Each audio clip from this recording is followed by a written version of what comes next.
जी बिस्मिल्लाहिर्रहमानिर्रहीम। अस्सलाम वालेकुम नाजरीन, सदाए इंसाफ के साथ मैं हाज़िर खिदमत हूँ हसीब अवान। आज जो शख्सियत हम आपके लिए लेकर आए हैं वो किसी तारुफ की मोहताज नहीं है। एक्सपर्ट हैं साइबर क्राइम लॉज के मोहम्मद अरसलान खान, काफ़ी नामवर कानूनदान हैं और जो साइबर के बड़े बड़े केसेस हैं वो यहाँ पर मुल्तान से लड़ते हैं। ना सिर्फ मुल्तान से बल्कि जनूबी पंजाब में जो ख़वातीन की हरासमेंट के केसेस हैं, दीगर जो जराइम है साइबर से रिलेटेड, उनमें जो है अक्सर जो है बड़े बड़े फ़ैसले जो हैं अदालतों से रिलीफ़ हासिल करने में भी कामयाब हुए हैं। ना सिर्फ रिलीफ़ हासिल किया बल्कि ख़वातीन को इंसाफ दिलाने में जो है इनका किरदार जो है काफ़ी अहम रहा है। आज हम आपकी मुलाकात करा रहे हैं साइबर क्राइम लॉज के एक्सपर्ट वकील मोहम्मद अरसलान खान के साथ। आज का हमारा जो मौजू है वो ये है कि जो लोग साइबर क्राइम कर रहे हैं सोशल मीडिया के ज़रिए, यूट्यूब के ज़रिए या किसी भी और ज़रिए के, जो लोगों को ऑनलाइन एप्लीकेशन के ज़रिए लोन फराहम करते हैं और बाद में जो है उनको नुकसान उठाना पड़ता है। पिछले दिनों एक क्रैकडाउन का सिलसिला भी शुरू हुआ है और कई लोग जो है इसके निर्गे में भी आए हैं और इसके बावजूद जो है अभी भी ये सिलसिला जारी और सारी है। क्या कहेंगे, किस किस्म के केसेस सामने आते हैं, इसके नुकसानात क्या हैं, FIA जो है इस हवाले से क्या अपनी हिकमत अमली अपना रहे हैं। ये जो ऑनलाइन आजकल सारा जो हमारी जो मॉडर्न एरा है, जो जैसे कि हम देख रहे हैं कि सोशल मीडिया गैजेट्स का इस्तेमाल बढ़ गया है, ठीक है, ऑनलाइन काम हो गए हैं सारे, ठीक है, तो इस तरह से ऑनलाइन एप्लीकेशंस भी आई, ठीक है, जिन्होंने अपने लोन वगैरह प्रोवाइड किए। इसके अलावा हमने देखा कि बैंकिंग एप्लीकेशंस भी मौजूद हैं।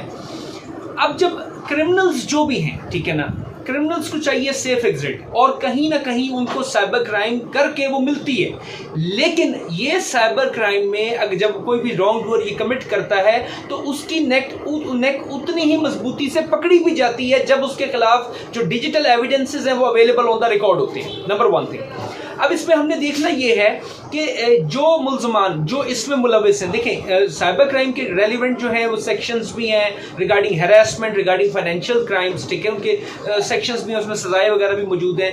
अब स्टेट ने FIA federal investigation agency was deputed to curb down all these sort of offences के ऐसे मुल्ज़मान को गिरफ्तार करने और उनको पकड़ धकड़ करके उनको ऑनरेबल कोर्ट के सामने पेश करने, उनका चालान सबमिट करने, ये कलेक्शन ऑफ एविडेंस के लिए FIA वाज डिप्यूटेड और उनको एम्पावर्ड किया गया एक एजेंसी को विद ऑल लेटेस्ट इक्विपमेंट, उनको तमाम एक्सेसेस दी गई ताकि मुल्ज़मान डिजिटली तौर पे अपनी नेक को बचा ना सकें। अगर किसी मुल्ज़िम ने ये मतलब कोई साइबर क्राइम कमिट करेगा तो उसके खिलाफ वो सबूत इकट्ठे हों जो डिजिटली हो, उसके फुटप्रिंट्स वगैरह हो या उसके नाम पे नंबर्स या व्हाट्सएप अकाउंट या सोशल मीडिया अकाउंट, वो तमाम डिटेल FIA जो निकाल लेती है। अभी मैं आता हूँ come to the point online application पे, that was a merger, fine.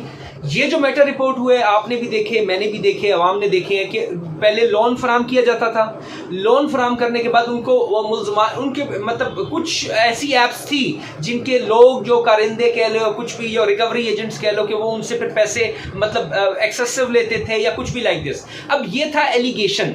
सबसे पहले हमने ये देखना है, हमारी अवाम के पास अवेयरनेस नहीं है, ठीक है ना। जब वो किसी ऐप को डाउनलोड करते हैं तो उसमें डिफरेंट एक्सेसेस होती हैं जो वो उसको कंपनी को अलाउ कर देते हैं। कोई ऐप है या कोई भी मतलब लोन की ऐप है जो नॉट रिकमेंडेड है, जो इस तरह के काम में मुलविस है, ठीक है। मैं किसी का नाम नहीं लूंगा because I am not familiar which ये online applications are involved, fine. This matter is still under investigation.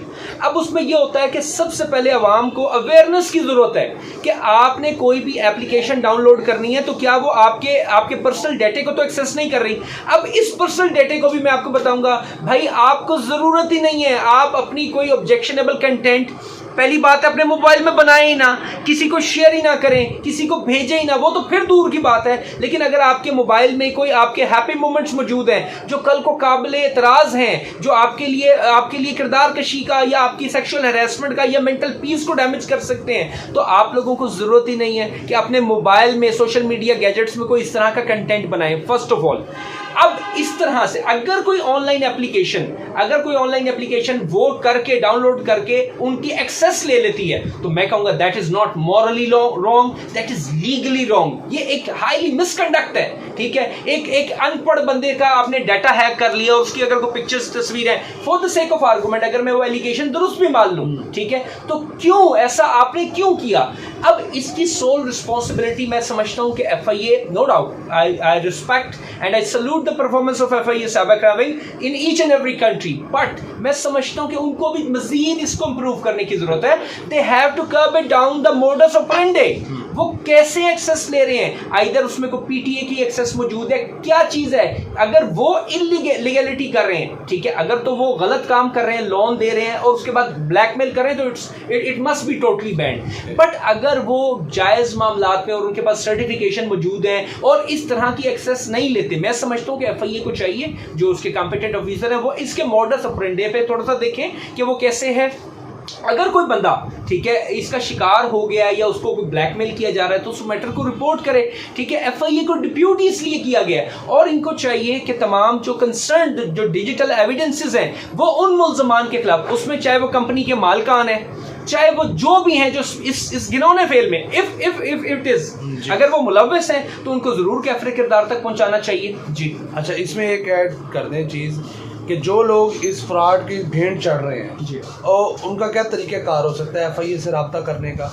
दूसरा, अगर आपकी नज़र में कोई ऐसा केस गुजरा है जो ऐसी कोई मिसाल हमें दे सकें कि कोई केस रिपोर्ट हुआ और मुलजमान को जो है मुकदमा दर्ज होकर उनको कानून का सामना करना पड़ा हो. देखें, FIA ने पहली बात तो ये कि अगर कोई भी शख्स किसी भी तरह से जिनसी हरासगी का शिकार हो रहा है, कोई बंदा, उसको social media applications, WhatsApp, Facebook, messenger, ये जो सोशल मीडिया गैजेट्स हैं, इनको या इंफॉर्मेशन सिस्टम के ज़रिए, कंप्यूटर, इंटरनेट, मतलब इसको इस्तेमाल करते हुए किसी भी किस्म की हरासगी व परेशानी का बायस बन रहा है, ठीक है, या उसको किसी विक्टिम है, कोई either it's a male either it's a female, अगर कोई मतलब नोबडी इज अलाउड ना कि on the behest of some objectionable data या किसी कंटेंट को लेके वो उसकी किरदार कशी करे, ठीक है. तो ऐसे विक्टिमाइज लोगों को चाहिए कि वो दरखास्त FIA साइबर क्राइम के अपने कंसर्न डिपार्टमेंट को दें. वो ऑनलाइन भी रिपोर्ट कर सकते हैं www.fia.government.pk.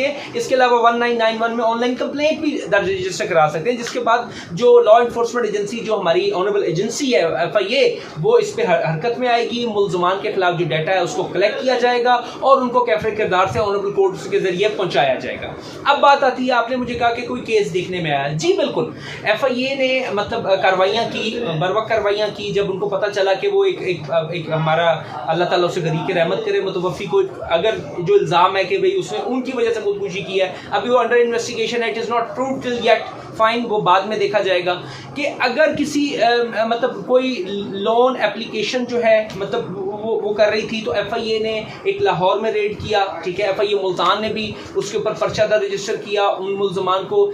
लेकिन उसमें चूँकि मैं मुल्ज़मान का वकील था, अब देखना ये है कि क्या मुल्ज़मान के खिलाफ, जिन मुल्ज़मान को नामजद किया गया है, क्या उनके खिलाफ डिजिटल कनेक्शन, डिजिटल एविडेंस मौजूद है. बिकॉज कानून ये कहता है कि every person is innocent in the I of law until unless not proved guilty in the court of law. उन मुल्ज़मान को जिनको FIA मुल्तान ने मतलब बुक किया केस में, मैंने being their counsel assisted the honourable court कि उनके खिलाफ जो एविडेंस है directly related to harassment is not available on the record, ठीक है, which must be connecting the neck of the accuse with the above said alleged offences, ठीक है. तो वो तमाम चूंकि मौजूद नहीं थे, केस फर्दर इंक्वायरी का था, प्रोबेटरी क्लॉज में फॉल नहीं करता था, और grant of bail in such like cases जिनमें जो प्रोबेटरी क्लॉज में फॉल नहीं करते हो, तो उनमें is a rule and it's rejection is an exception, क्योंकि फर्स्ट ऑफेंडर थे. उसके अलावा ये तमाम इल्ज़ामात जो हैं वो ट्रायल की स्टेज पे देखे जाएंगे कि क्या ये मुल्ज़िम जो है वो वाकई तौर पे मुलव्विस था या नहीं था. अगर मुलव्विस पाया जाएगा तो वो उसको सजा दी जाएगी कानून के मुताबिक, और अगर वो मुलव्विस नहीं पाया जाएगा, because every person is innocent in the I of law until unless not proved guilty in the court of law. और जमानत मिलने का मतलब होता है transfer of the body of the person in the hand of surety, ठीक है ना. तो इसमें हमारी स्टेट जो है, हमारी लॉ इन्फोर्समेंट एजेंसीज जो है वो काम भी कर रही हैं, अल्हम्दुलिल्लाह बेहतरीन काम कर रही हैं. लेकिन हमने इसमें, मेरी रिक्वेस्ट रहेगी तमाम लॉ इन्फोर्समेंट एजेंसीज से कि हमने ये देखना है कि ऐसा कोई बेगुनाह ना रगड़ा जाए, ठीक है, ऐसा कोई बेगुनाह ना रगड़ा जाए जो बेचारा अपनी को रोजी कमाने के लिए गया और आप उसको पकड़ लें. अगर उसके खिलाफ डिजिटल कनेक्टिविटी साबित ना हो तो चाहे जितना भी प्रेशर हो हाईअप्स का, चाहे जितना भी प्रेशर हो, जितना भी कुछ हो, तो किसी बेगुनाह को मैं समझता हूं कि उसको इन्वॉल्व नहीं करना चाहिए. हाँ, जो बंदा इन्वॉल्व हो उसके खिलाफ टिकाक इन्वेस्टिगेशन भी हो, उससे डाटा भी रिकवर हो, उसके खिलाफ चलान भी उसको गिल्टी करके पेश करें ताकि इंसाफ मुहैया हो सके और इस तरह के जराइम का सदेबाब किया जा सके. जी बहुत शुक्रिया अरसलान खान साहब आपका. आप लोगों ने हमारी गुफ्तगू सुनी, सहरा अफसल गुफ्तगू की है अरसलान खान साहब ने। उम्मीद है कि लोगों के लिए फ़ायदेमंद साबित होगी। आज की वीडियो के साथ इजाज़त चाहूँगा। हसीब बवान, मुल्तान। अल्लाह हाफिज़।